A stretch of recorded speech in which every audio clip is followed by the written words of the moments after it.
அல்லேலூயா அல்லேலூயா. வெளிச்சமாய் இருக்கிறார்.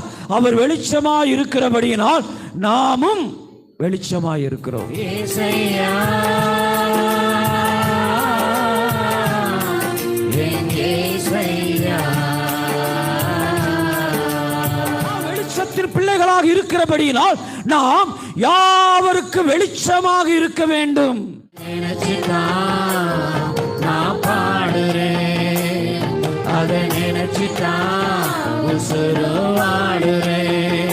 நாள் வரைக்கும் கர்த்தருடைய வெளிச்சம் தேசத்திலே உதித்துக் கொண்டிருப்பதற்கு காரணம் உங்களிலும் என்னிலும் இருக்கிற வெளிச்சம் தான். உங்களுடைய வாழ்க்கையில ஆவியானுடைய வல்லமை தேவை. உங்களுடைய வாழ்க்கையில ஆவியானுடைய பிரசன்னம் தேவை. இருக்கிறவர்களுக்குள்ளே எந்த விதமான காரியங்களும் பிசாசுடைய கிரிகளை என்ன செய்ய முடியாது, உள்ளே நுழைய முடியாது. எனக்குள்ளே வெளிச்சம் இருக்கிறது. அல்லேலூயா. ஆவியானவரே